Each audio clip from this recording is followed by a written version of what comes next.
제 8장 사권 8장 1항입니다.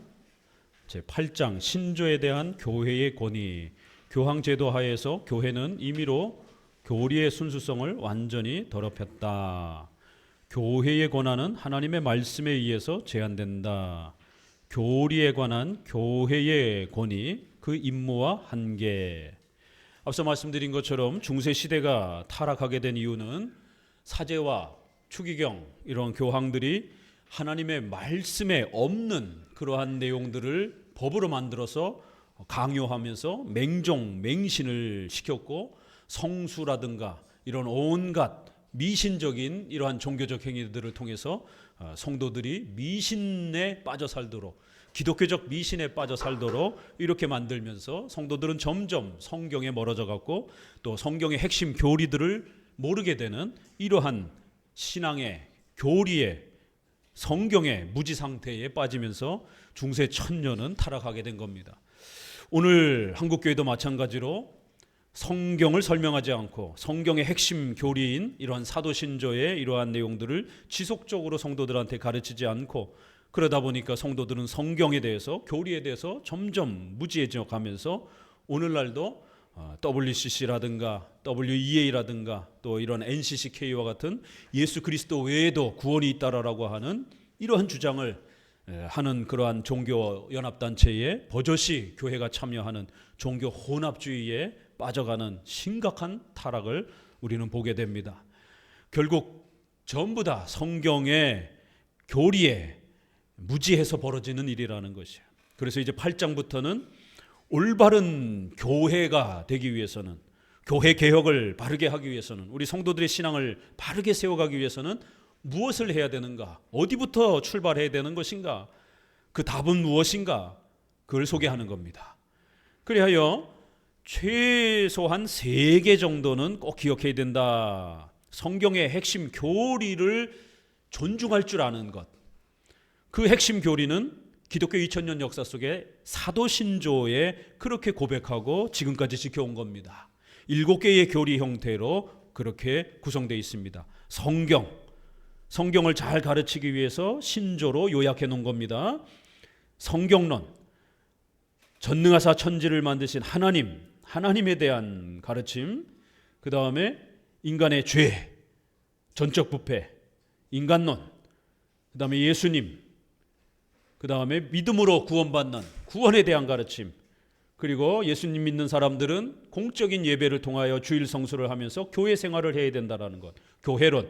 그렇게 살면서 이제 우리의 생명이 이제 마감을 하는 종말론, 그리고 최후의 종말적 심판에 대한 또 이러한 천국과 지옥에 대한 고백, 이런 7개의 핵심 교리가 사도신경을 통해서 성경의 가장 중요한 핵심 교리로 고백되어 왔습니다. 이러한 성경의 핵심 교리를 이해하고 깨닫고 그거를 존중하는 모습이 있어야 된다는 거예요. 그래야 신자라는 겁니다. 그래야 바른 교회라는 것이에요. 교회는 사람이 많다고 해서 참된 교회가 아닙니다. 중세 시대는 훨씬 더 사람이 많았습니다. 또 교회가 건물이 커야만, 화려해야만이 참된 교회가 아닙니다. 노트르담 성당에 불이 났는데 그걸 수리하는데 100년이 걸린다고 합니다. 얼마 전 불이 났잖아요. 시스티나 성당, 베드로 성당 수백 년을 거쳐서 건축을 하고 어마어마한 돈을 들여서 건축을 했습니다. 그런 엄청난 건물이 있어야 참된 교회가 아닙니다. 오히려 성도들의 재산을 강탈을 해서 그렇게 건물을 지을 때 종교개혁자인 루터는 95개 조항을 붙이면서 그 중에 한 3개 정도의 조항이, 어떻게 하나님이 이렇게 건물을 짓는 것을 좋아하시느냐, 이런 벽돌 건물은 성전이 아니다, 성도들이 성전이다, 예수 그리스도가 성전이다, 성도들을 양육하고 돌보는 게 참된 교회의 모습이다 라고 하면서, 건물 짓는 게 그렇게 좋다라면 교황 당신의 돈으로 져라, 왜 성도들의 그 전 재산을 뺏어다가 그렇게 수백 년 동안 금은보화로 건물을 짓느냐라고 이러면서 건물을 성전이라라고 이렇게 밀어붙이면서 성도들의 전 재산을 빼앗고 천국으로 옮겨준다라고 하는 면죄부를 팔아먹고 마리아의 조각상에서 눈물이 난다라고 하면서 이건 기적의 물건이라고 그러면서 팔아먹는 또 이러한 수많은 또 이러한 조각상들, 또 성수를 귀신 내쫓는 그러한 특별한 물로다가 그렇게 비싼 돈으로 팔아먹는 그러한 또 미신적 행위들을 중단하라라고. 기독교는 그러한 외적인 화려함으로 만들어지는 게 아니라 오직 믿음으로 구원받는 것이다 라고 이렇게 성경의 핵심 교리를 믿는 것이 구원이다 라고 이렇게 오직 믿음으로 성경의 교리를 믿어야 구원받는 거다. 행위가 아니라, 미신적 행위가 아니라 성경의 교리를 믿어야 구원받는다 라고 하면서 종교개혁이 일어난 겁니다. 첫 번째, 성경의 핵심 교리를 사랑하고 존중하는 겁니다. 두 번째, 그 성경의 핵심 교리를 통해서 교회의 질서를 세웁니다. 성경의 사도신조의 핵심 교리는 몇 시에 예배드려야 될지, 몇 년을 장로 교육을 시켜야 될지 이런 구체적인 내용은 없잖아요. 그렇기 때문에 성경 전체를 통해서 성경에 또 비록 문자적으로는 없지만 상식적인 범위 내에서 목회자는 성도들보다 훨씬 더 공부를 많이 해야 되죠. 그렇기 때문에 이러한 몇몇 가지의 교회의 질서들을 어떻게 세울 것인가, 입법권, 교회의 법을 어떻게 정할 것인가, 입법권, 교회법을 성경적으로 세우고 성경적으로 교회법이 생겼으면 교회법의 질서를 잘 존중하라는 거예요. 법치주의, 질서주의. 이렇게 두 번째는 입법권.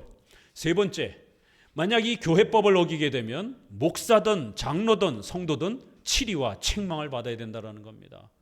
오늘날은 법치주의가 사라졌어요. 국가나 교회나 법치주의가 사라지고 내 마음에 들면 가고 내 마음에 안 들면 그저 한 달에 한 번씩, 1년에 한 번씩 교회를 옮겨 다니고 여기저기 교회를 쇼핑하듯이 그렇게 주관적인 그러한 무질서 형태로 교회 생활을 합니다. 평생 자자손손 교회를 다니는 이런 모습을 이젠 더 이상 찾아볼 수가 없습니다. 거기에는 목회자의 설교와 목회자가 타락해서 문제도 됩니다. 또 성도가 타락해서 이것저것 아무데나 그렇게 마음대로 교회를 다니는 또 이런 모습도 문제가 됩니다. 결국 교회 안의 성도들도 법을 지키지 않는, 교회 법을 지키지 않는 이런 무질서주의, 그러다 보니까 국가사회도 법을 지키지 않는 그저 자기 멋대로 행동을 하는 이러한 무질서가 팽배한 그러한 시대가 됩니다. 교회와 국가는 함께 가는 겁니다. 국가가 건강해야 안전하게 예배드릴 수 있는 거고, 국가가 위험하면 전쟁과 위험이 닥치게 되면 성도들은 생명을 잃을 수 있는 것입니다. 교회가 건강해서 국가가 잘못 행하게 되면 교회를 핍박하고 포괄적 차별금지법이라고 하는 이 무시무시한 전도를 금지하고 예배의 자유와 설교의 자유를 금지시키는 정부의 이러한 잘못된 정책을 비판하는 그러한 목회자들의 설교를 금지시키는 이러한 포괄적 차별금지법과 같은 이러한 악한 법을 책망하고 또 비판하는 이런 목회자들의 설교를 무시하고 그런 목회자들을 핍박하고 이러면 안 된다라는 것입니다. 그렇기 때문에 교회의 이러한 법치주의를 잘 훈련하면 국가사회의 질서 속에서도 또 잘 유지가 되고, 그래서 교회가 건강하게 국가의 위정자들의 잘못을 훈계하고 책망할 줄 알아야 되고, 그러면 또 국가의 위정자들이 바른 길을 걸어갈 수가 있고, 이렇게 국가를 위해서 교회는 항상 목회자는 깨어서 정치의 중립을 지키는 게 아닙니다. 성경적으로 위배된 정책을 펼치면, 교회를 핍박하는 정책을 펼치면 구약의 선지자들처럼 목숨을 걸고 책망해야 되는 겁니다. 북이스라엘의 엘리사 선지자 보세요. 북이스라엘의 왕들을 향하여 얼마나 호되게 책망을 합니까? 이사야 선지자, 예레미야 선지자 얼마나 국가 위정자들을 호되게 책망합니까?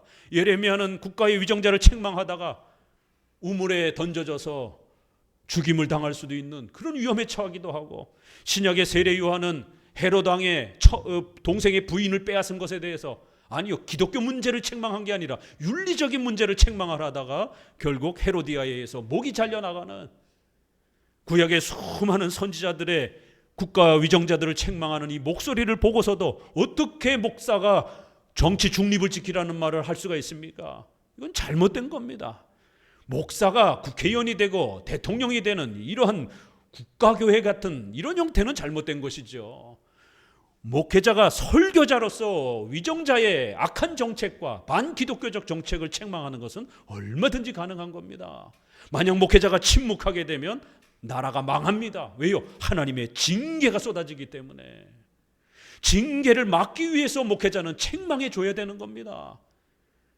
아합 왕이 미쳐가지고 목사들을 잡아 죽이고, 이세벨이 그렇게 모든 목사들을 잡아 죽이고, 바알과 아세라 선지자를, 혼합주의 목사들만, 자신들의 정권에 아부하는 그런 목사들만 잔뜩 세워놨습니다. 엘리야가 850명의 아첨하는 악한 목사들을 처단합니다. 그 시절에 오바댜라고 하는 위정자의 이러한 또 분이 아합이라고 하는 이 악독한 정권 아래에서도, 이세벨이라고 하는 그 악독한 정권 아래에서도 100명이나 되는 선지자를 몰래 숨겨서 먹을 거를 공급해 주면서 선지자들을 보호합니다. 오늘 우리 시대는 어떻습니까? 좌파 정부를 비판하는 저와 같은 보수적 신학자와 목사들만 공격하고 입을 틀어막습니다. 좌파 목사들은 얼마든지 명예와 권세를 누리면서 목회합니다. 그런데 좌파 정부를 비판하는 목회자들은 유튜브도 차단이 되고, 여러 또 경찰과 검찰을 동원해서 또 재판을 걸고 벌금을 매기고, 포괄적 차별금지법이 통과도 되지 않았는데도 불구하고 이렇게 많은 어려움을 겪습니다. 악한 정부에 대한 설교를 했더니만 수많은 성도들이 댓글에 목사님의 신변이 걱정이 된다라고, 혹시라도 해를 입지 않을까 걱정이 된다라고. 한마음교회 성도들은 얼마나 복된 성도들인지 기억하셔야 됩니다. 자기들은 고통과 괴로움 속에서 매주 설교를 들어야 되고, 잘못된 그런 설교를 들어야 되는 이런 고통을 겪고 있습니다. 왜요? 주변에 열에 8, 9은 좌파 목사님들의 설교이기 때문에 우파적인 이러한 목사님의 설교를 들을 수가 없습니다. 이런 메시지들이 댓글이 달리고 있습니다. 아니, 우리가 무슨 북한에 사는 것도 아닌데 벌써 정부는 이러한 형태로 변질되어져 가면서 아합 시대처럼 목사들을 잡아 죽이고, 목사들의 입을 틀어막고, 목사들이 숨어서 그렇게 살아야 되는 이런 시대. 그럴 때 오바댜와 같은 분들은, 훌륭한 평신도들이 목숨을 걸고, 만약 발각이 되면 자기도 죽을 텐데 훌륭한 선지자들을 보호하기 위해서 그렇게 목숨을 걸고 자신들의 그러한 헌금을 통해서 먹여 살리는 겁니다. 이러한 구약의 이러한 모습들을 보면서 우리가 왜 교회가 타락하는가? 그러면 이 교회를 개혁하기 위해서 어떻게 해야 되는가? 바로 이런 고민들을 하는 겁니다. 그래서 그 비결을 우리 종교개혁자들이 가르쳐 주는 거예요. 성경의 참된 교리를 잘 붙잡으라는 것. 그 다음에 교회법, 그 각각의 교단의 교회법을, 법치주의를 지키면서 목사 마음대로 하면 안 되고 성도들 마음대로 하면 안 된다라는 거예요. 항상 교회는 공적인 질서가 있기 때문에, 주님의 몸된 교회이기 때문에 함부로 막 어지럽혀서는 안 된다라는 겁니다. 교회를 위해를 가하고 해를 끼치면 불신자나 신자나 하나님의 무서운 진노와 책망을 각오하라는 겁니다. 교회법을 잘 지키고, 만약 교회법을 어기게 되면 권징과 책망을 받을 줄 알아야 된다는 거예요. 목사도 잘못하게 되면 노회와 총회를 통해서 징계를 받습니다. 우리 성도들이 실수해서 잘못하게 되면 또 당회를 통해서 책망을 받는 거예요. 어느 사람이 완벽하겠습니까? 우리는 완벽한 사람 없는 겁니다.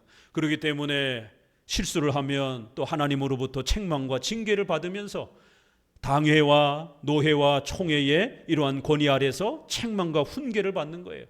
이런 책망과 훈계를 무시하게 되면 그때는 하나님이 다이렉트로 징계를 합니다.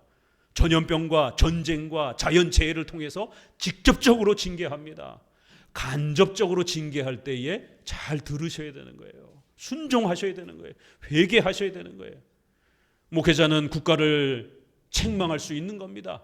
그럴 때에 그 책망에 잘 순종하고 복종하게 되면, 참된 목회자의 설교에 귀를 기울이게 되면 그 국가와 나라가 또 번성해져 가는 겁니다. 이렇게 교리권, 입법권, 치리권, 요 세 개가 잘 유지가 되어야 참된 교회요 또 건강한 신자라는 겁니다. 우리 178페이지에 밑에서 각주 밑에서 다섯째 줄 보면 튜레틴이라고 하는 200년 전후에 이렇게 사셨던 아주 초기의 목사님입니다. 튜레틴은 교회의 권한에 대한 전형적인 개혁주의의 정의를 제시합니다. 신앙 교리의 선포권, 입법권, 권징권. 보세요. 이 세 가지 권위를 초대교회 때도 이렇게 가르쳤고, 종교개혁자들도 지금 칼빈의 기독교 강해에서 이렇게 가르치고, 오늘날에도 교회가 건강해지려면, 우리 성도들이 건강하다라는 것은 바로 교리권, 입법권, 치리권을 잘 존중하실 줄 아는 성도, 그것이 살아있는 교회, 그것이 진짜 교회라는 거예요. 그것이 참된 교회라는 겁니다. 목회자가 7대 교리를 사도신조에 입각하여 잘 가르치면 그 목회자를 떠나서는 안 되는 겁니다. 교회 정치에 수많은 문제들이 있을 수 있습니다. 연약함이 있을 수 있어요. 사람이 하는 일이다 보니까 또 나하고 안 맞는 것이 있을 수도 있습니다. 또 어떨 때는 책망을 받기도 합니다. 그러면 그때 기분 나쁘다고 해서 성경의 교리를 잘 가르치는 교회를 떠날 겁니까? 더더욱이나 요즘에는 또 정치와 관련해서 이러한 우파적 목소리를 내는 목사님들도 귀합니다. 그런데 교회 정치와 관련해서 몇 개 마음에 안 든다라고 떠날 겁니까? 지난 12월에 계엄 사태가 벌어지고 나서 목회자로서, 신학자로서 국가의 이 사태에 대해서 성경적으로 목소리를 내기 위하여 계엄에 대한 이런 부분들을 비판하는 이런 목소리들에 대해서 반대 목소리를 냈고, 계엄에 대한 이런 권한은 국가 위정자의 고유한 권한이기 때문에 함부로 가타부타 비판해서는 안 된다. 국회의 입법권을 마음에 안 들지만 그들의 고유한 권한이고, 대통령의 계엄 선포권도 우리가 마음에 들든 안 들든 그건 국가의 위정자의 대통령의 고유한 권한이기 때문에 함부로 내란죄라니, 내란범이라니 이러한 표현을, 결단을 함부로 하면 안 된다라고 정치에 대해서 비판을 했습니다. 그 이후로 이 작은 교회에서 한 10명의 성도가 떨어져 나갔습니다. 목사님 정치 설교한다라고, 중립을 지켜달라라고, 우파적인 목소리 듣기 싫다라고. 교리를 잘 가르치고 있는데도 불구하고 뭐가 안 맞아서 교회를 떠나게 되면 안 된다라는 겁니다. 그렇게 떠나기 시작하게 되면 평생 교회를 떠다니게 됩니다. 7대 교리를 바르게 안 가르치면 그땐 교회를 떠나야 돼요.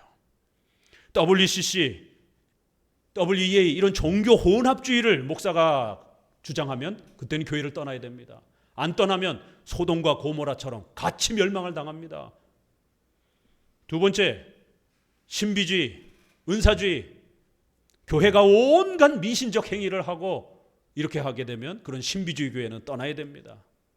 마지막 세 번째, 좌파적인 정치 목소리를 내는 목회자의 교회에서는 떠나야 됩니다.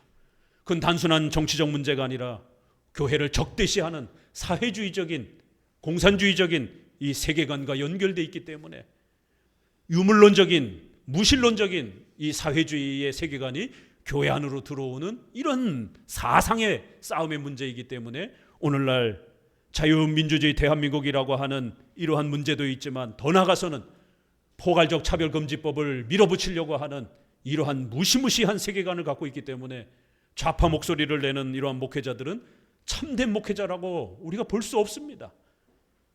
그렇기 때문에 적어도 이 세 가지의 목소리를 내면 성도들은 반드시 교회를 떠나서 건강한 교회를 찾으셔야 됩니다. 그럴 때 올바른 교리를 잘 가르치고 적어도 보수 우파적인 목소리를 내며 WCC를 반대하는 이러한 입장을 잘 갖추고 있으면 함부로 교회를 떠나서는 안 되는 겁니다. 입법권, 치리권, 목회자가 교단의 법을 잘 지키면서 그 교단의 법을 따라서 교회를 통치하고 다스려갈 때에 성도들은 함부로 당회의 그 판단에 대해서 가타부타 문제 제기를 하고 저항하고 따지고 이러면 안 되는 겁니다.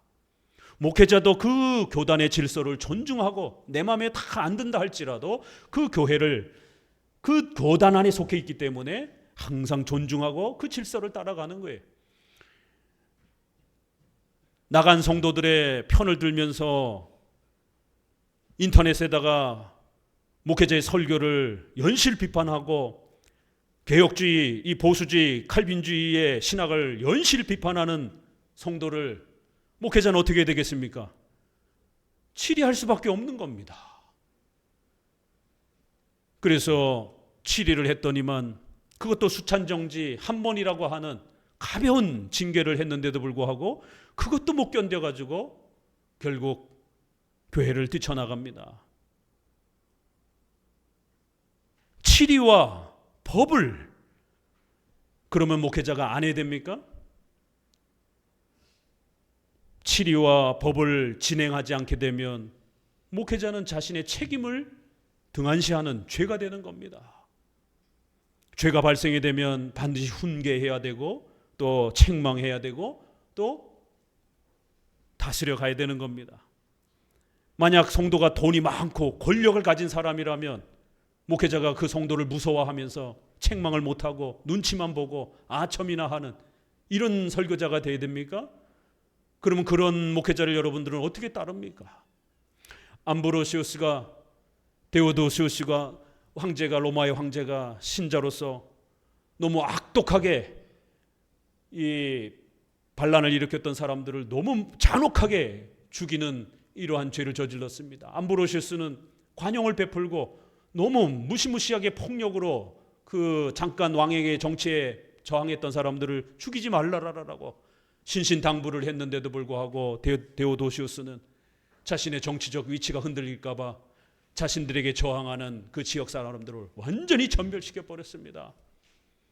그리고는 성찬을 받으러 나오는 데오도시우스를 향하여 암브로시우스 목사님이 저 죄인이 어떻게 하나님 앞에 거룩한 성전에 들어오느냐라고 예배 가운데 참여하냐라고 당장 나가라라고 호통을 치며 소리쳤습니다.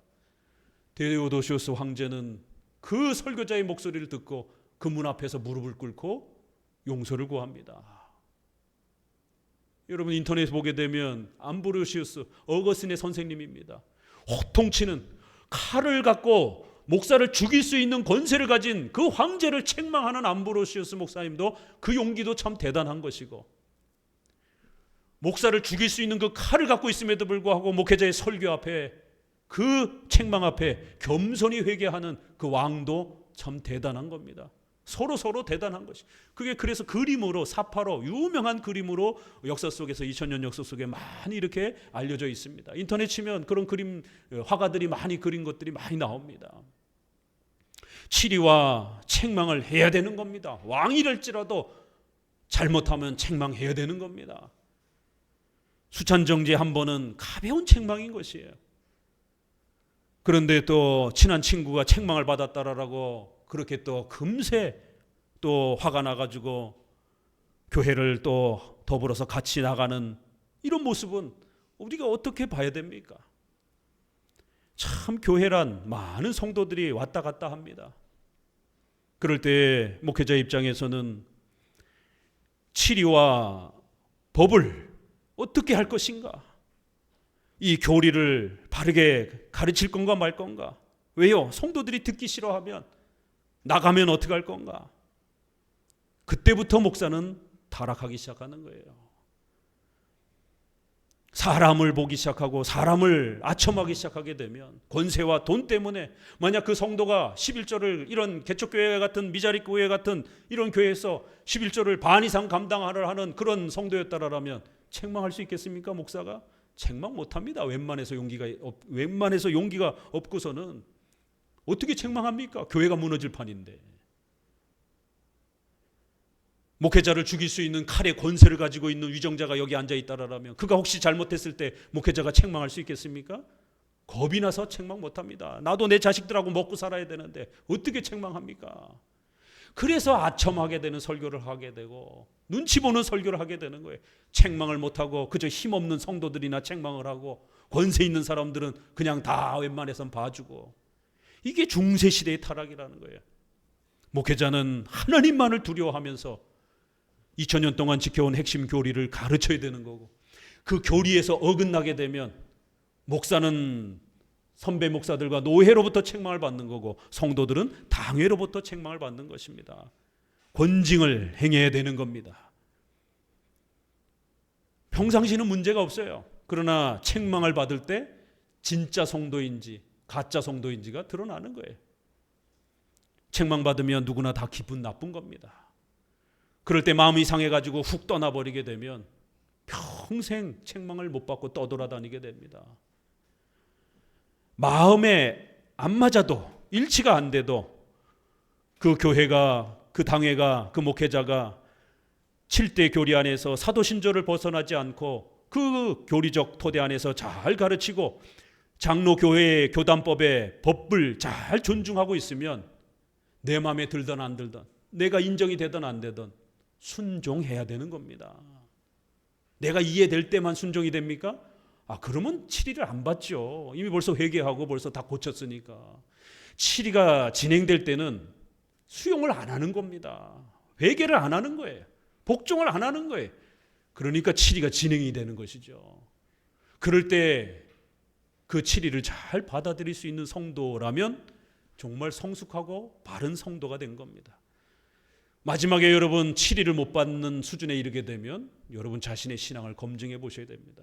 아무리 그럴듯하고 아무리 멋있고 오래 신앙생활을 했어도 목사님이 어떤 면에 있어서 책망을 했는데 마음이 확 토라져가지고 마음이 상해가지고 그 다음부터 교회 안 나오고 이러면 그분의 신앙을 점검해 봐야 되는 거예요.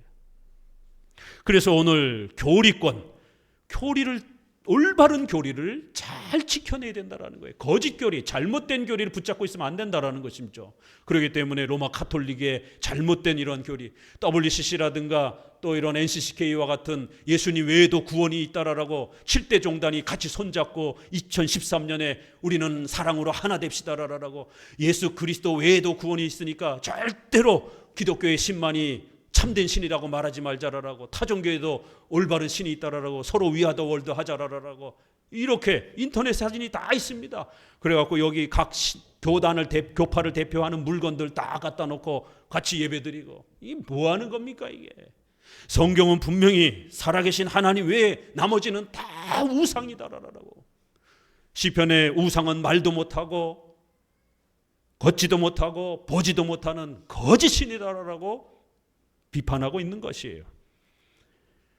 그렇기 때문에 올바른 참된 기독교 교리를 잘 지켜내고 있는가?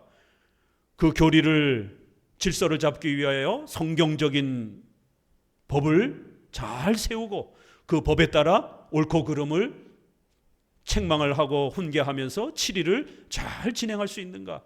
이 세 가지 기준이 세워져 있는 교회는, 그런 목회자는, 그런 성도는 건강하고 훌륭한 교회여 성도라라고 그 기준점을 우리 선조들은 그렇게 잡은 겁니다.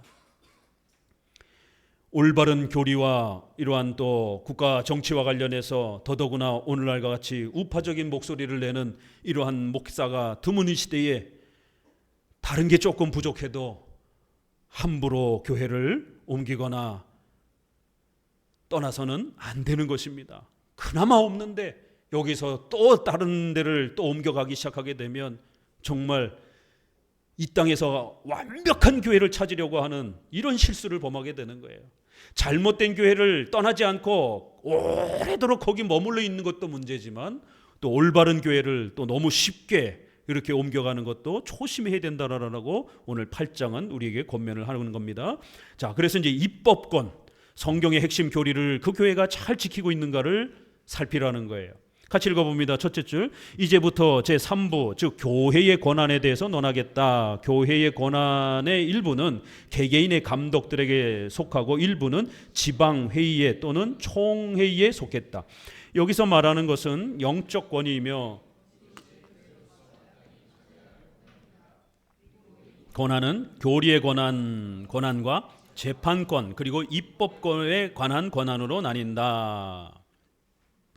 제가 2013년에도 WCC에 대해서 많은 목회자들이 찬성하고 옹호할 때에 2010년에 박사학위를 받고 나서 어린 신학자였지만 이것은 절대로 한국교회를 위해서 안 된다라고 강력하게 반대 목소리를 냈습니다.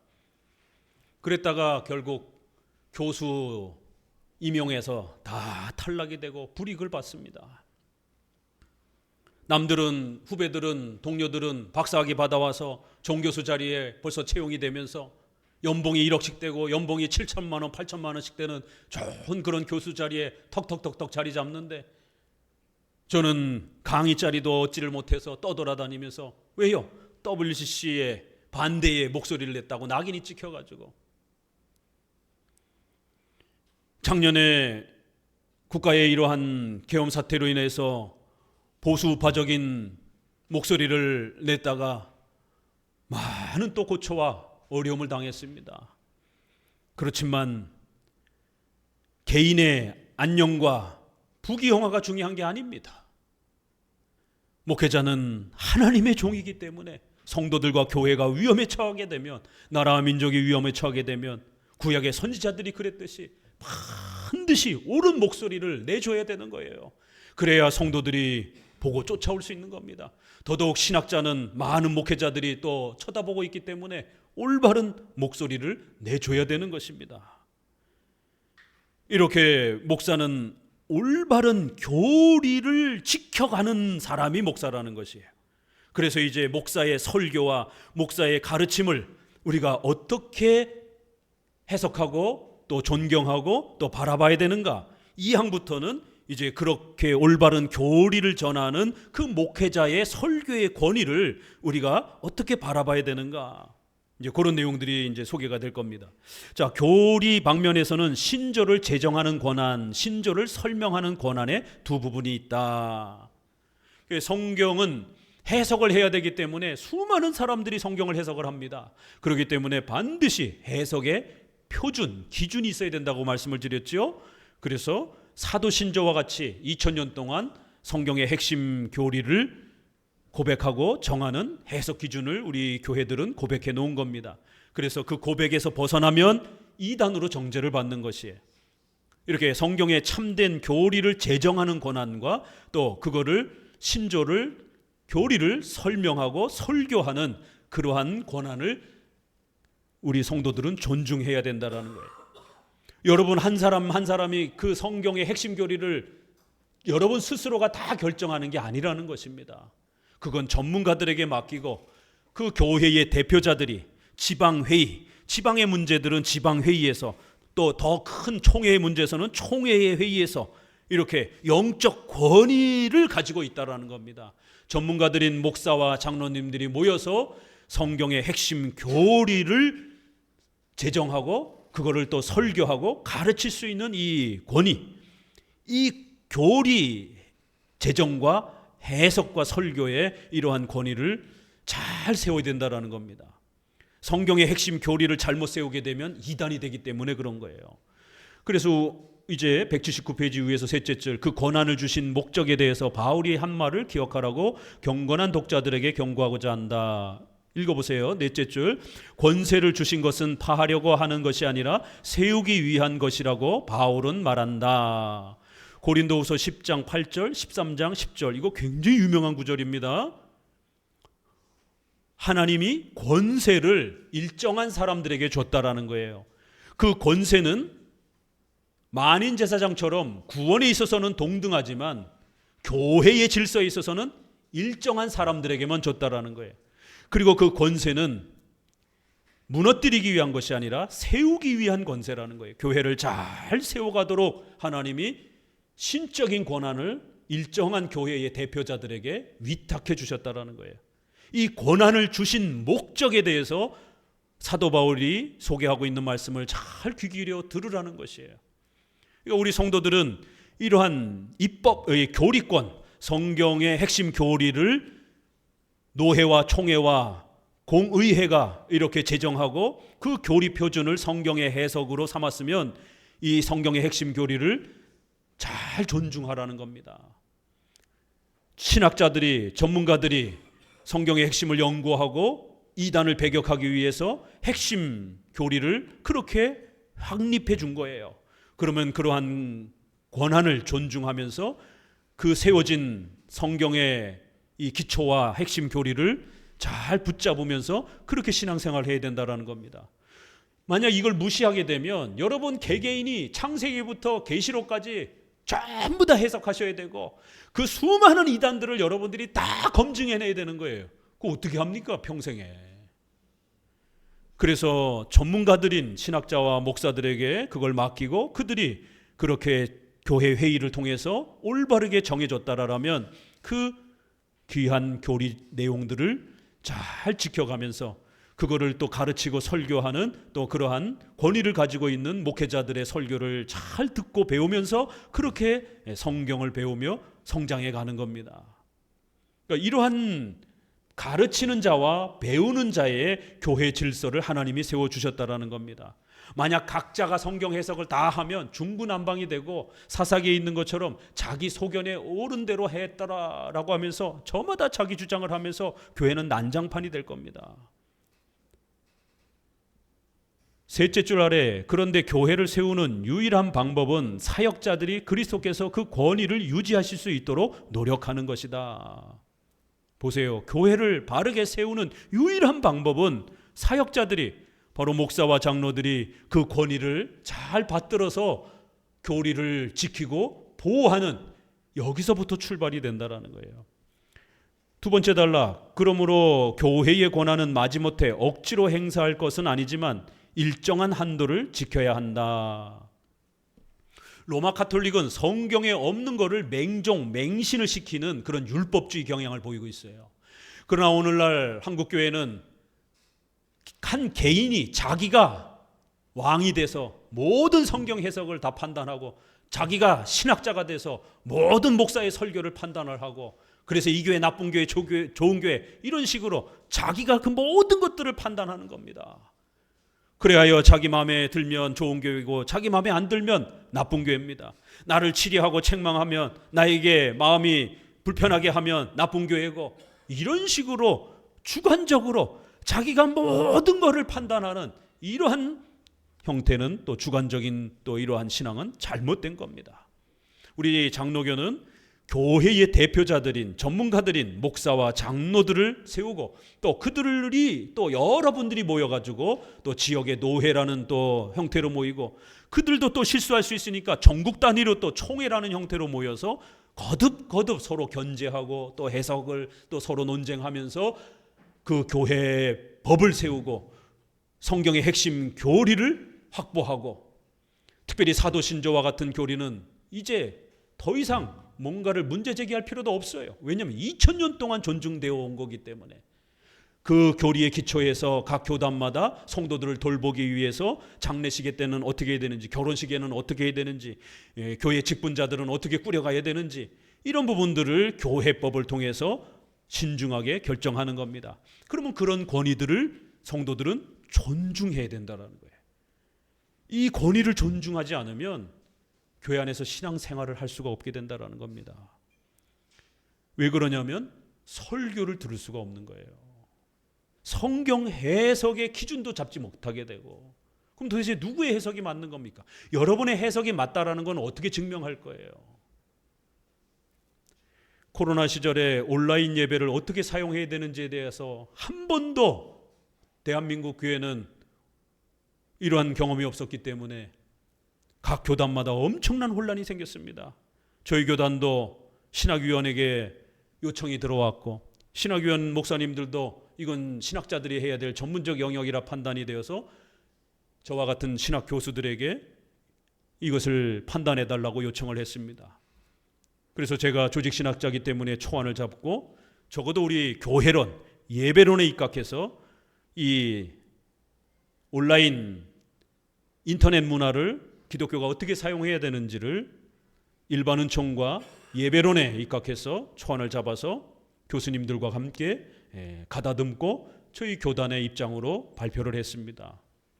성경에 문자적으로 없는 이런 내용들을 우리 성도들이 지금 목회 현장에서 갈팡질팡하고 있는 이 상황을 어떻게 성경적 답을 찾아가야 되는지, 이건 전문가들이 2000년 교회 역사를 연구하고 성경의 히브리어 헬라어를 연구하고 사도신조의 이러한 핵심 예배에 대한 교리들을 연구해서 오늘 우리 시대는 어떻게 해야 될 것인지를 분석해 내야 되는 아주 고도의 전문적인 신학적 작업인 것입니다.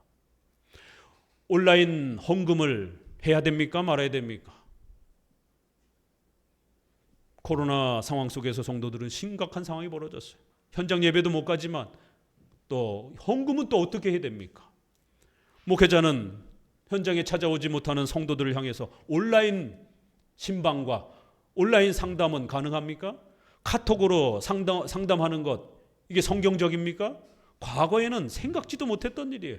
상담은, 신방은 반드시 대면해서 집에 가정에 찾아가서 그렇게 상담을 하고 서로 소통을 해야지, 무슨 문자로 삑하고 카톡으로, 이게 과연 성경적인가? 어떻게 해야 되는가?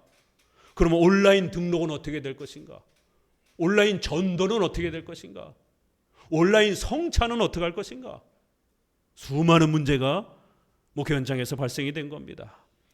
그래서 교수님들과 같이 머리를 맞대고 2000년 교회사를 연구하면서 또 조직신학자인 저의 또 목소리를 경청하시면서 온라인 예배, 특수한 경우에는 온라인 예배는 가능, 그러나 성찬은 직접 먹고 마셔야 되기 때문에 온라인 성찬은 뒤로 미루라는 것, 전염병이 끝나고 나서도 해도 되니까 미루라는 것. 그러나 말씀 중심의 예배는 매주 예배를 드려야 되기 때문에 미룰 수가 없는 거예요. 그래서 현대 문명을 이용을 해서 온라인 형태로라도 목사님의 설교를 듣고 함께 예배에 참여할 수 있도록 허락한다 라고 성명서를 발표해 준 겁니다. 그러면 온라인 목회가 가능하다라는 거예요. 온라인 전도도 가능하고 온라인 신방도 가능하고 온라인 헌금도 가능한 것입니다. 온라인 등록도 가능한 것입니다. 만약 그러한 재난이라든가 전염병이라든가 또 주변에 참된 교회가 없어서, 우파 교회가 없어서, 또 이런 보수적 개혁주의 교회가 없어서 교회를 찾지 못하는 이런 가엾은 성도들은 어떻게 할 겁니까? 그렇기 때문에 그런 분들에게 온라인으로 설교를 들을 수 있는 이러한 실시간 스트리밍, 이러한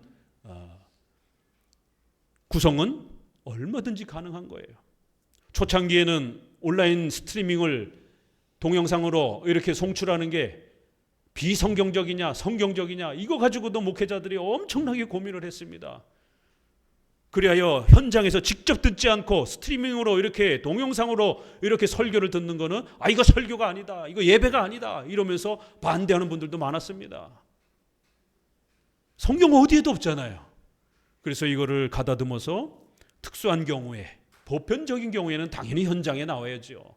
그러나 특수한 경우에 있는 성도들이 있단 말이에요. 질병 중에 있는 성도도 있고, 출장 중에 군대에, 또 교회 주변에 예배당도 없는 이러한 특수한 경우, 또 멀리서 교회를 찾을 수 없는 이러한 분, 저 멀리 독일에서도 저희 이러한 또 설교를 듣는 분 계십니다. 독일은 전 세계 자유주의가 가장 팽배한 곳이잖아요. 차를 타고 3시간, 4시간 뒤지고 다녀도 참된 교회를 찾을 수가 없다라는 거예요. 10년을 찾아 돌아다녔다라는 거예요. 그럼 어떻게 됩니까, 그러면? 스트리밍을 저희도 시작한 지는 오래되지 않았습니다. 저희도 처음에는 장비도 없고 해서 고민하다가 코로나 전후를 해서 이렇게 예기치 못한 특수한 경우에 있는 성도들을 배려해서 온라인 스트리밍을, 그러한 구성을 갖췄습니다. 어떻게 개혁주의 목사가 온라인 그렇게 예배를 초대하느냐라고, 이건 비성경적이다, 온라인 헌금이 이건 헌금이 아니다, 온라인 전도는 이거는 올바른 전도가 아니다. 그거 어디 있어요, 성경에? 답변해 보세요. 그러면 온라인 등록을 허락한다고 했더니만 이건 내 마음에 안 든다라고, 이건 개혁주의 목사가 할 수 있는 일이 아니다라고, 비성경적이다 그러면서 반기를 들면서 또 몇 분이 교회를 뛰쳐나갑니다. 어떻게 할 거예요, 그러면? 본인들은 그 해석이 맞다라는 걸 뭘로 증명할 겁니까? 그러면 성경 어디에도 없는데. 이건 신학자들이 이미 각각 교단의 온라인 목회가 특수한 경우에 가능하다라고 분명히 허락해 준 겁니다. 우리 교단도 성명서를 통해서 허락해 준 거고, 합신, 합동, 고신도 비슷하게 나왔어요. 왜요? 신학이 비슷하니까. 그런데 성도 개개인이 온라인 목회는 나는 비성경적이다 생각하면서 뛰쳐나가 버리게 되면 결국 개인의 성경 해석을 가지고 평생 떠돌아다니면서 목회자의 설교를 권위 있게 듣지 못하는, 하나님의 말씀으로 듣지 못하는 이런 일이 벌어지는 겁니다. 그래서 이제 2항에는 목회자가 성경의 핵심 교리를 잘 지키고 거기에 입각하여 교단의 법에 따라 성도들을 훈계하고 또 그때그때 필요한 교회 법의 기준을 마련해주고 그거를 잘 목회에 적용하는 이러한 목회자의 설교와 교회 통치의 권위에 대해서 성도들은 어떻게 해야 된다고요? 존중해야 된다라는 거예요. 복종해야 된다라는 거예요. 순종해야 된다라는 거예요. 자, 봅시다. 교리에 관한 모세와 제사장들의 권위. 모세와 제사장들도 다 사람이라는 거예요. 그럼 과연 모세와 제사장들의 권위는 우리가 어떻게 바라봤는가? 구약에 읽어봅니다. 따라서 우리는 성경에서 성령이 권위와 위엄을 제사장이나 예언자나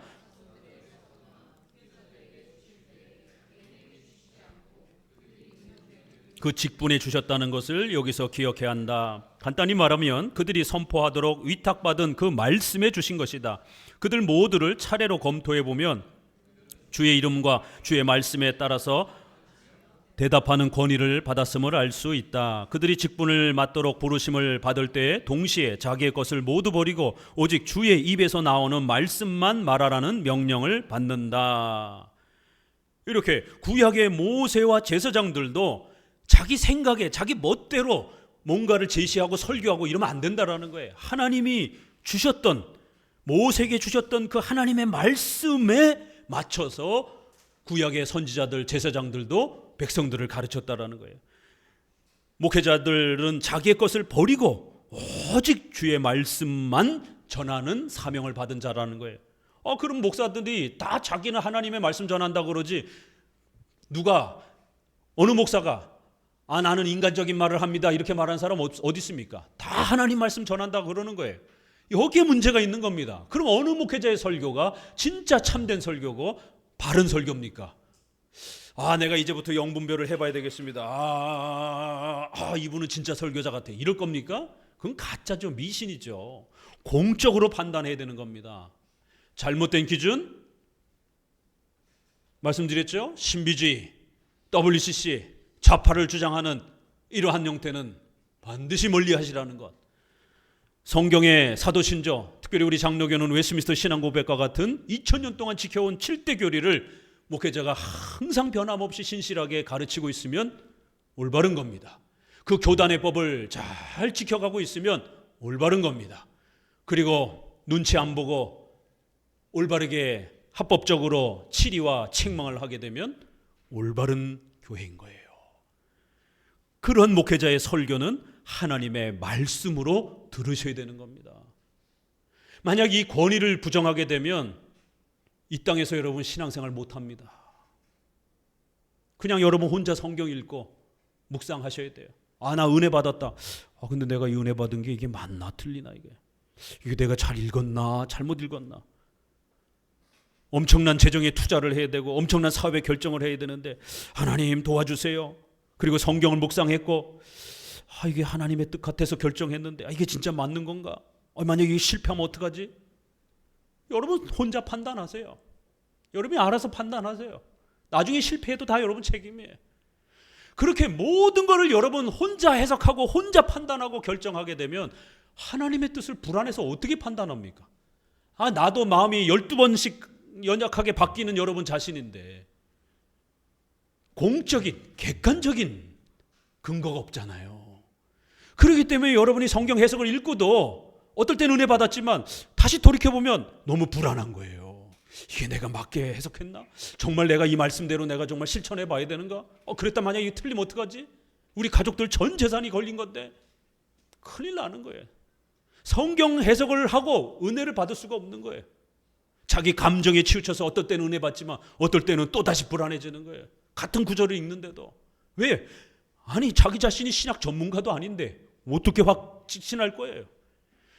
그래서 하나님이 세워주신 전문적 이러한 교회의 신조와 입법과 치리의 권한을 위탁받은 이러한 전문가들이 교회사 속에서 이렇게 사도신조부터 시작해서 지금까지 성경의 핵심 교리를 잘 만들어줬고, 그 만든 거에 의하여 교회법을 만들고 목회자가 그 울타리 안에서 열심히 설교하고 있으면 하나님 말씀인 겁니다.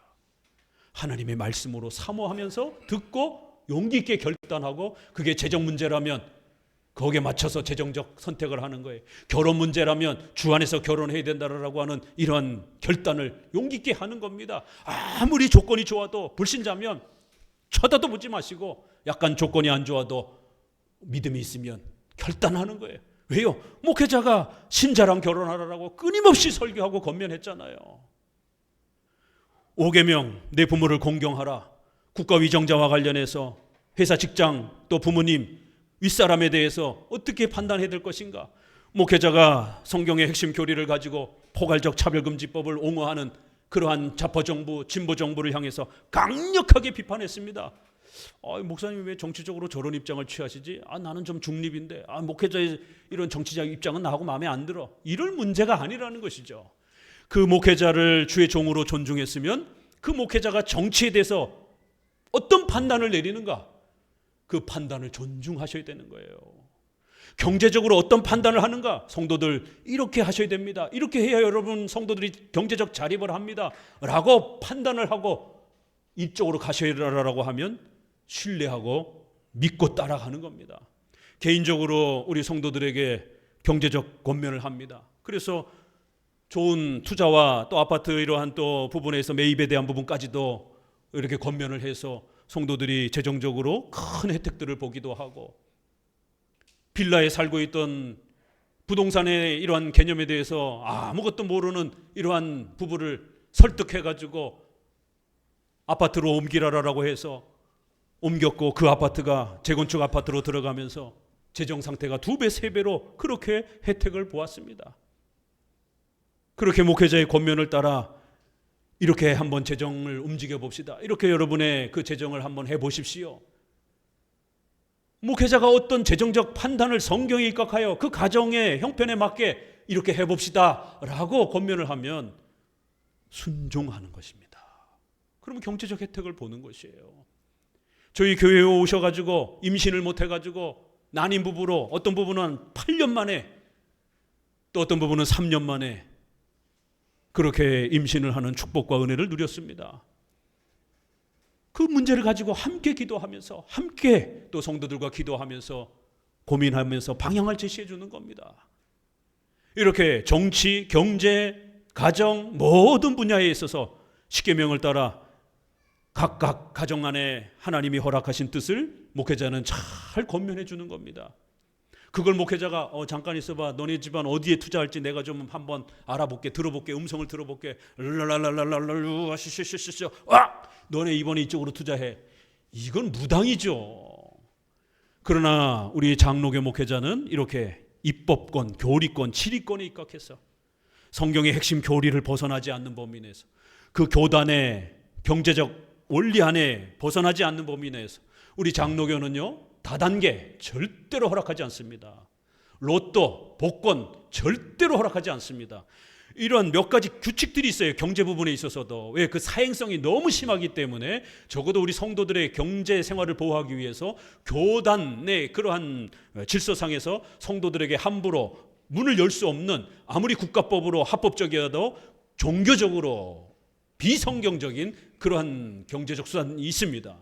성도들 잘 모르잖아요. 그렇기 때문에 목회자의 도움을 받아서 절대로 하면 안 되는 또 그러한 경제적 활동들, 이런 부분들을 또 걸러내고, 그러면서 성도들이 잘못 그런 일들을 행했을 때는 또 책망도 받고, 이러면서 경제적 부분들을 또 자리 잡아가는 겁니다.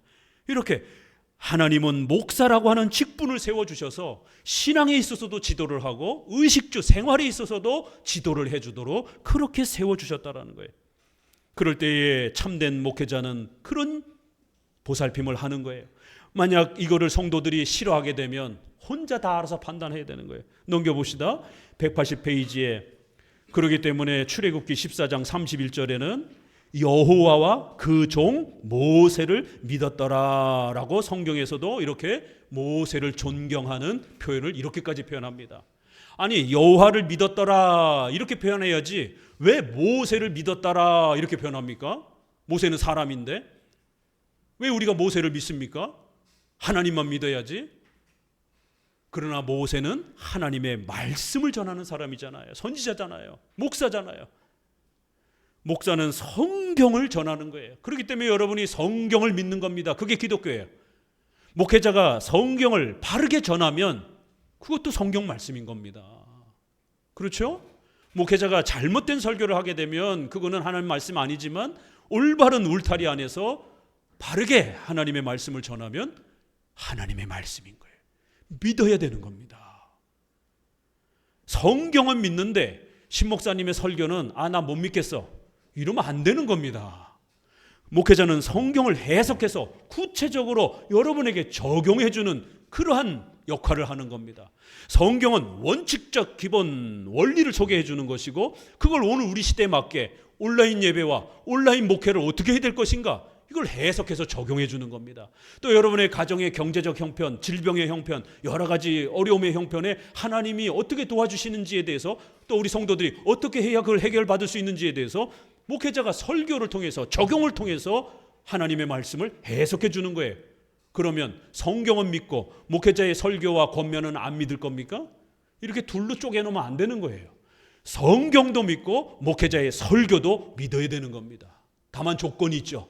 반드시 목회자가 지켜야 되는 교리권, 입법권, 치리권의 이 세 가지를 목회자가 잘 지키고 있으면 하나님의 말씀으로 목회자의 설교를 믿어야 되는 겁니다.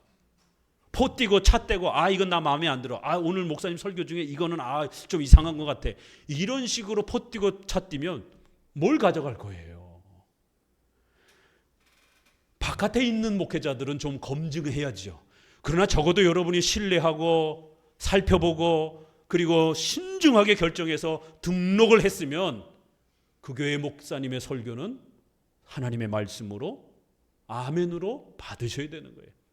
그래야 여러분의 성경에 대한 이해와 믿음이 자라가는 겁니다. 여호와와 모세를 믿었더라. 둘째 줄 아래 주께서는 레위와 언약을 세워 그의 입에 진리의 법이 있게 하셨다고 말씀하심으로써 어떤 조건하에 제사장들의 말을 들을 것이냐 하는 점을 밝히십니다. 구약도 똑같은 문제라는 거예요. 구약도 모세나 제사장들과 같은 인간들이 말씀을 전했고 예배를 집례했기 때문에 만약 여러분 담임 목사의 설교를 믿지 못하면 여러분 예배 어떻게 드릴 거예요? 담임 목사가 예배를 인도하고 있잖아요. 성찬을 인도하고 있잖아요. 오늘 유아 세례를 인도하고 있잖아요. 담임 목사를 믿지 못하는데 그 의식이 무슨 의미가 있습니까? 나랑 똑같은 인간이 행하는데 이 의식이 뭔 의미가 있어요? 목회자를 존중하고 목회자가 하나님의 말씀을 전한다라고 신뢰하고 그 목회자를 사용해서 하나님께서 우리 아이들을 구원으로 초대하고 또 여러분에게 그리스도와 동행하는 성찬의 이 엄청난 은혜를 그리스도께서 사도들에게 떼어준 것처럼 여러분들도 직접 그리스도로부터 떼어 먹는 겁니다. 다만 인간을 수단으로 사용하실 분인 거예요. 하나님이, 예수님께서. 이러한 권위에 대한 신뢰가 있어야 성찬이 예수님 앞에서 예수님과 함께 그리스도의 몸을 나누어 주시는 그 감격스러움을 비록 목사가 떼어주지만 사도 바울이 떼어주지만 바울이 고린도전서 17장에 이 몸은 그리스도의 몸이니라 나를 기념하라 바울이 떼어주지만 예수님이 떼어주는 것처럼 받으라는 거예요. 예수님이 사람을 사용해서 그에게 권위를 주시고 예수님이 행하시는 것처럼 그렇게 하시겠다라는 거예요. 그래서 제사장은 반드시 제사장의 입술은 지식, 말씀을 지켜야 하겠고 사람들이 그 위에서 율법을 구하여야 되어야 할 것이니 제사장은 만군의 여호와의 사자가 되면을 말라기서. 그러므로 제사장이 자기의 말을 사람들이 듣기를 원한다라면 그는 하나님의 사자인 것을 보여야 한다. 이건 서로 상호 책임이 있는 거예요. 저도 목회자도 여러분 보고 제발 목회자의 설교를 믿으십시오라고 무조건 강요만 해서는 안 되는 거예요. 목회자 스스로 교리권, 사도신조에 벗어나지 않는 성경의 핵심 교리를 잘 전해야 되는 겁니다. 또 그 교단의 입법, 교회법, 그 다음에 치리를 잘 바르게 행해야 되는 겁니다. 내 마음에 든다고 해서 치리를 안 하고, 내 마음에 좀 불편한 사람이라고 해서 막 치리하고 이렇게 봐주기로 하고 이러면 안 된다라는 것이죠. 내 친인척이든 또 새신자든 할 것 없이 교회의 법에 따라서 공정하게 합법적으로 치리하는 것입니다. 목회자는 그 질서를, 기준을 잘 지켜야 본인이 하나님의 사자로서 그렇게 권위를 위탁받는 거고, 또 우리 성도들은 목회자가 그런 기준을 잘 지키고 있으면 하나님의 사자로서 존중하고 그의 설교와 가르침과 또 그의 이러한 교회의 예식과 또 그 당회가 치리하는 것에 대해서 존중하셔야 되는 겁니다. 최근에 문제를 일으킨 성도들에 대해서 여러분에게 제가 일일이 다 설명할 수가 없습니다. 그건 개인 프라이버시 문제도 있기 때문에 그걸 한 사람 한 사람 붙잡고 이 사람이 어떤 문제가 있어서 나갔는지 일일이 다 설명할 수 없잖아요. 그럼 어떤 면에서 보기에는 이렇게 들러 듣고 또 막 이렇게 기동령해서 듣다 보니까 이거 목사님이 좀 너무하신 거 아니야? 목사님이 좀 너무 과하게 책망하신 거 아니야? 뭐 이런 생각도 들을 수 있는 거예요. 그래도 존중하셔야 되는 거예요. 당회가 합법적으로 정직하고 바르게 치리했을 것이다라고 신뢰하는 겁니다. 이렇게 서로의 신뢰가 전제가 돼 있어야 되는 겁니다. 이런 기준을 잃어버리게 되면 교회 생활을 할 수가 없어요. 목사 어떻게 신뢰합니까, 여러분? 목사님 자기 마음에 드는 사람만 봐주고 말이야, 이런 거 아니야 혹시? 목사님 어디 이상한 데 참석하는 거 아니야? 이상한 단체에 다니는 거 아니야? 어떻게 신뢰하겠어요, 그게? 그럼 평생 교회에 정착하지 못하고 떠돌아다니게 되는, 이게 결국 사탄이 우리를 무너뜨리는 방식입니다. 사탄이 성도들을 교회 안에 정착하지 못하도록 유혹하는 방식인 것이에요. 말씀드린 것처럼 세 가지의 악한 이 기준에 해당이 되면 그때는 가차없이 교회를 떠나야 됩니다.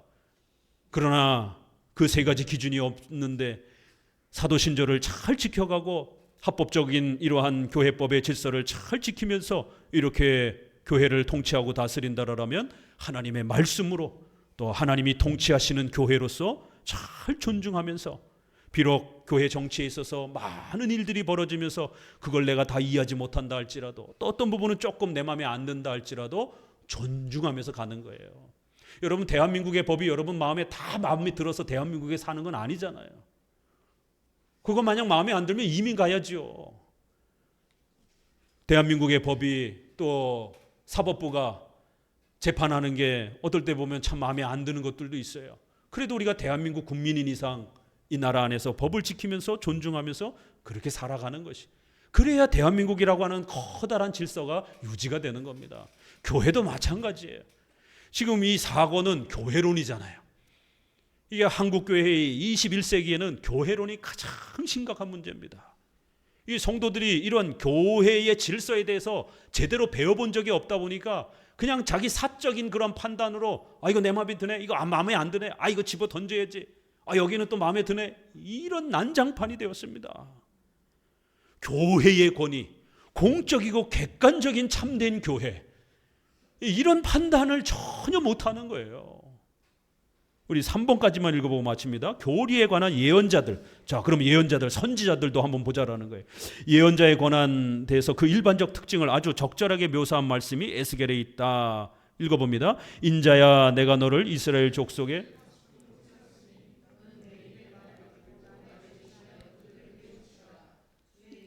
나오는 말씀을 들으라는 명령을 받은 사람은 자기의 말을 만들어내지 말라는 명령을 받지 않았는가?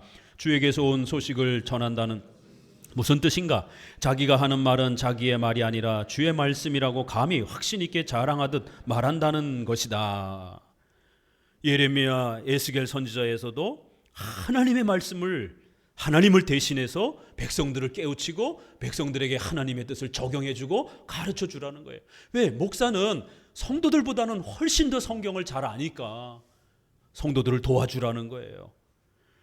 목사들이 자기가 하는 말이 인간적인 말이 아니라 주님의 말씀이라고 이게 자랑하듯이 어떻게 이렇게 말할 수 있느냐라는 거예요.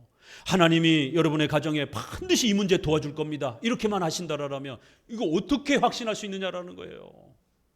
목회자는 하나님의 말씀을 성도들보다 훨씬 더 많이 연구를 했기 때문에 그런 확신을 자랑하듯이 할 수 있는 것이에요. 그래서 아까 말씀드린 것처럼 때로는 임신을 못해서 난임 고통을 겪는 부부도 한마음교회 와서 함께 기도하고 한마음교회 이러한 올바른 신앙의 질서를 지켜가다가 8년 만에 임신을 한 거예요. 그래서 우리가 함께 축하해주고 박수 쳐주고, 그 목회자가 어떻게 확신을 자랑하듯이 성도에게 같이 갑시다라고 약속을 했겠습니까? 뭔가 확신이 있으니까 약속을 한 거예요. 이렇게 장로교 목회자는 자신의 명예를 걸고 하나님의 이름을 걸고 성도들에게 저를 따라오셔야 됩니다, 목회자의 판단을 따라오셔야 됩니다, 그래야 살 수 있습니다.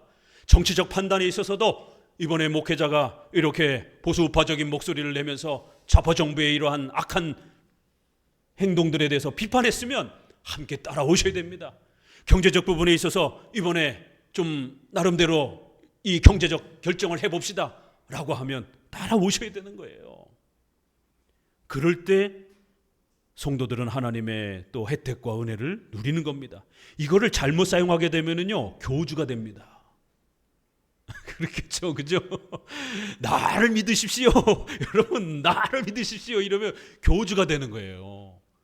한 끗 차이입니다. 이게 로마 가톨릭 교주들이 하도 난리를 치고 잘못 가르쳐 놔가지고 오늘날 성도들은 내가 알아서 할게요 이래버린 겁니다.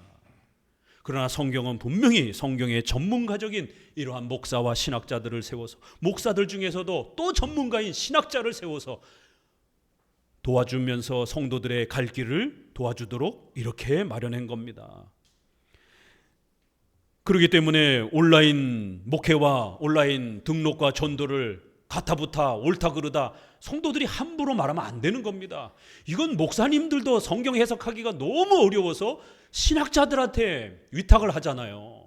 그렇기 때문에 신학자들이 머리를 맞대고 과연 이게 성경에 문자적으로 없기 때문에 이거를 우리의 교리 안에서, 우리 교회법 안에서, 또 우리 일반 상식 안에서 적어도 성경적으로 이거를 가능한 건가 안 가능한 것에 대해서 많은 신학자들이 머리를 맞대고 최종 결론을 내리면서 온라인적 목회, 현대 문명을 사용해서 온라인적 목회가 가능하다라고 방향 제시를 해줬으면 모든 성도들이 이게 가능한 거구나 하고 순종하면서 따라오셔야 되는 거예요.